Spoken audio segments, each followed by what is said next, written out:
Hey kids, what's happening?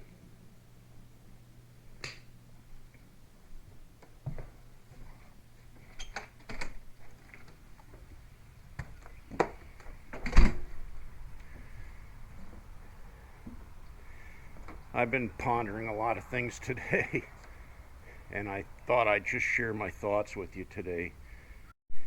Those of you who've been watching me for a while, I've shown you everything I have, and I count everything as a blessing. I have this beautiful home that I built, I have this beautiful property, I have my man cave that I love, my shop, and just so many blessings. I count them as blessings. But I stopped to think about what it's all really worth. I mean, very rarely do I get to share this with anybody except for you guys. And I do try to share it with you guys because I've got nobody else to share it with. I rarely have any visitors. I'm pretty far off the street, and when I do get visitors, it's usually the UPS guy or the FedEx delivery, and occasionally a friend will stop by. But for the most part, I'm here by myself. My wife's been gone for going on a year and a half pretty soon here, and I've been adapting to a new lifestyle of just learning how to live as a single widower. Uh, it's not all that bad, but again, I stopped to ponder everything I have. Now, I realize that my life is limited. I'll be 70 years old this year. And at what point will I get to where I can't maintain this anymore? I put a lot of work into this property. Um, the house itself, maintaining the house, but not only that, the property all around here, the landscape, the lawn, the driveway. It's a lot of work. My gardens. And at what point will I no longer be able to take care of that? I remember back my dad's been passed for a few years now, but they used to have a beautiful home about 4 miles west of here, and I think he had about 16 acres. They had a Christmas tree farm, so during the Christmas season they sold Christmas trees. It was cut your own. You could go back and cut your own, or he'd go cut it for you if that's what you wanted. But he was a very hard working man, and it was real common when I went over there to see him coming back out of the field, and he'd be all hunched over, just kind of limping along like he was in pain, like he had worked himself to the bone. His white t-shirt was stained and soaking wet with sweat. His baggy jeans were being held up by his suspenders, and his sweatband was soaking wet with sweat. And you could tell that he was giving it everything that he had. And it got to the point where he just couldn't give anymore. His back started to go out, and he couldn't maintain his Christmas trees anymore. So that business went by the wayside. And his upkeep on the home, he wasn't able to do a lot of things. He was calling me to come over and help him do stuff. And it just got to the point where him and my mom said, we can't do this anymore. We can't stay here anymore. We can't maintain this anymore. It's just too much. So they sold the property. They liquidated all their assets, and they moved into this condo type place. Uh, it wasn't cheap. I mean, anything you rent around here nowadays, for me, it's gonna cost me more to rent a little condo or an apartment than it is for my house payment. That's the crazy thing. So they moved in there, and that was like the end of their life. You could just see the light suck out of their life at that point. They didn't have anything else to live for.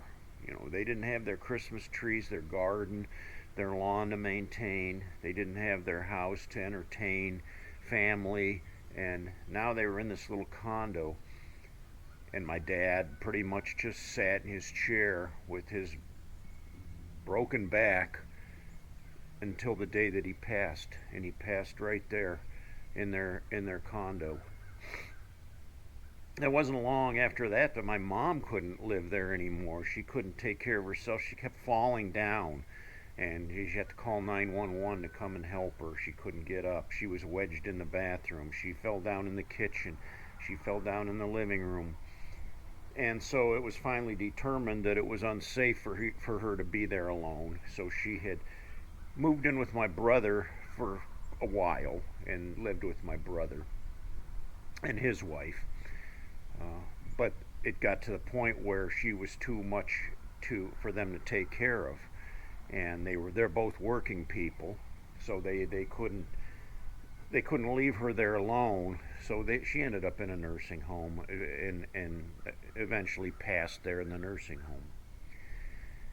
So it leaves me to wonder, about everything I have, all of my assets, everything I own. What do you do? At what point do you move on?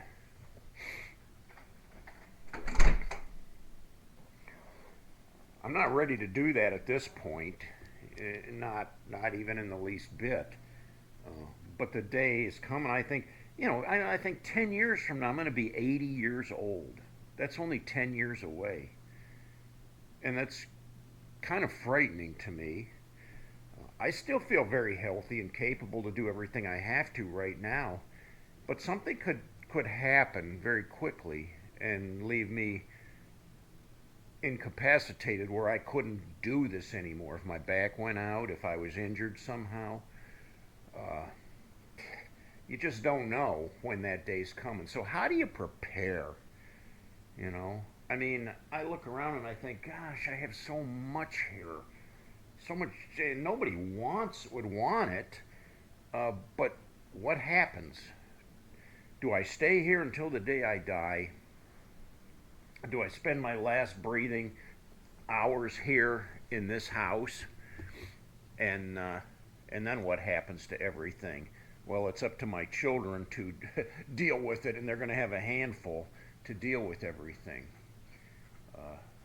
But on the same token, I can't just start liquidating everything in the house and live in an empty shell here, preparing for my day of doom when I finally pass on.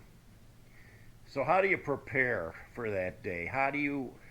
Is there a way to prepare? Well, I think so.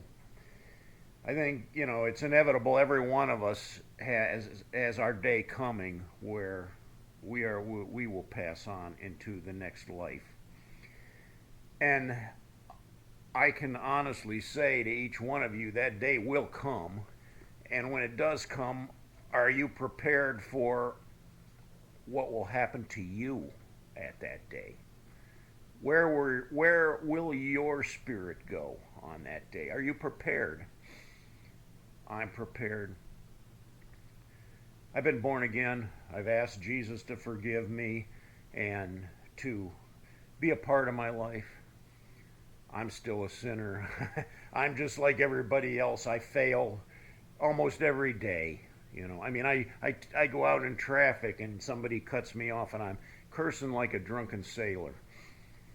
And, that's not Christian-like, but I think the Christian part of me is that I've been forgiven and I can go to God and ask Him to forgive me for these things. And He every day my life has to be renewed.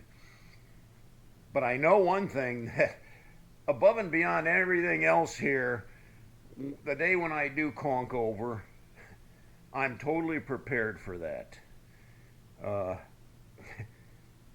My sins have been washed clean, and I know that I will go to be in the light with the Lord Jesus, and definitely not going the other way. a lot of people will just kind of ignore the fact of their future. Like, I'm not dealing with that. I don't believe in that. I don't want anything to do with that. That's all religion. And I beg to differ with you. There's nothing religious about it. It's reality. It's reality. Your spirit will carry on for eternity. So how are you going to deal with that? Think about your future. There are some things you can do to make some future plans. It's not that hard to do. It's just a matter of sitting down, uh, humbling yourself, coming to the conclusion that I need this. I need this in my life. And it's just like planning for your estate, but it's the most important plan you can make in your life. Well, cats, thank you so much for listening to my talk today, and I encourage each one of you. Thank you so much for your support and for your love. Leave your comments down below. I do read every single one of your comments, and I appreciate them. I don't always get a chance to respond to everybody, but I try to do the best that I can. I will continue to keep each one of you in my prayers. I know all of us have our cross to bear. All of us have our issues. All of us have our problems. And all of us need prayer. And above all of my shortcomings, one thing I can do is continue to pray for you guys. And I appreciate the prayers coming from your end too. Well, thanks for your support. Give me that thumbs up button. And if you haven't yet, please subscribe and join me on the rest of this ride. Until next time, cats. God bless, and I'll catch you all later.